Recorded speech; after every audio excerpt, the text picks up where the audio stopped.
자신만의 기준을 세워라. 우리는 가끔 원치 않는 상황에서 반사적으로 행동한다. 그러고는 나중에 스스로를 합리화하며 결국 이 선택은 내가 한 것이라고 자신을 납득시킨다. 하지만 실제로는 생존 본능이 이끄는 경우가 많다. 이를 인정하는 순간 우리는 삶과 인간의 본질을 조금 더 깊이 이해하게 된다. 과거를 돌아보자. 생존을 위해 치열하게 싸웠던 옛날 사람들의 모습을 지금 기준으로 보면 잔인하고 비합리적이라고 판단할지도 모른다. 하지만 그들은 그들이 처한 환경에서 최선을 다했을 뿐이었다. 강자와 약자가 부딪히는 일은 언제나 생존의 기본 원칙이었다. 그러니 그들을 함부로 비난하기도 어렵다. 모든 행동은 나름의 이유가 있기 때문이다. 우리가 당연하다고 여기는 규칙과 가치관들도 마찬가지다. 어릴 적 손을 씻으라거나 숙제를 하라는 말을 들을 때면 답답하게 느껴졌지만 결국 그 습관들이 우리를 더 건강하고 나은 사람으로 만들었다는 걸 뒤늦게 깨닫게 된다. 삶의 기준도 이와 같다. 처음엔 귀찮고 거부감이 들 수 있지만 시간이 흐르면 우리의 사고방식과 태도를 형성하는 중요한 틀이 된다. 하지만 문제는 그 틀에 갇혀버리는 순간이다. 습관이 태도를 만들고 태도가 기준이 될 때 우리는 점차 익숙한 것에 안주하게 된다. 하지만 삶은 고정된 틀이 아니라 끊임없이 변화하는 흐름이다. 따라서 주어진 규칙을 따르는 것으로 끝내선 안 된다. 세상은 끊임없이 변하고 당신 역시 마찬가지다. 그러니 자기 안의 가능성을 의심하지 마라. 무엇이 당신을 올가매고 무엇이 당신을 앞으로 나아가게 하는지 탐구하라. 틀을 배우되 그 틀에 갇히지 마라. 그리고 그 과정 속에서 스스로 선택한 기준과 원칙을 세워라. 고통을 피하지 말고 마주하라. 고통과 어려움은 누구에게나 찾아온다. 피하고 싶어도 피할 수 없다. 중요한 건 우리가 그것을 어떻게 대하느냐다. 한 가지 방법은 고통의 원인을 없애려 애쓰는 것이고 또 다른 방법은 그 고통을 받아들이고 그 안에서 의미를 찾는 것이다. 특히 후자는 고통을 피해야 할 대상이 아니라 성장의 기회로 보게 만든다. 종교나 예술은 이런 과정에서 큰 역할을 한다. 종교는 종종 고통의 의미를 부여해 우리를 위로한다. 신은 사랑하는 자를 시험한다는 말이 그 대표적인 예다.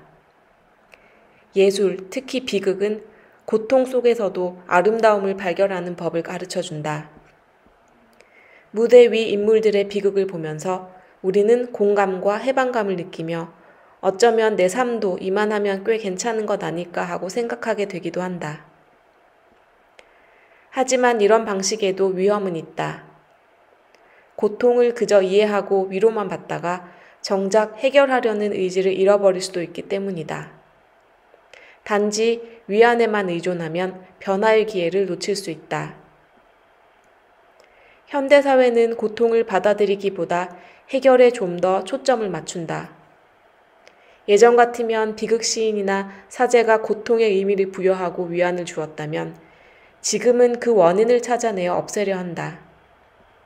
이는 인간이 스스로 삶을 바꿔나가려는 태도의 반영이기도 하다.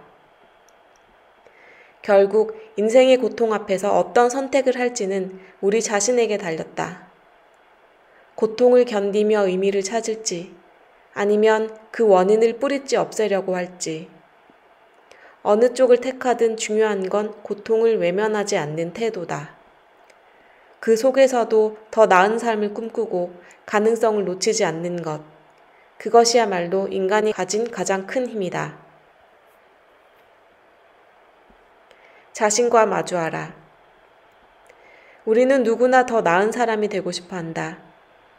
그러나 변화는 멀리 있는 것이 아니다.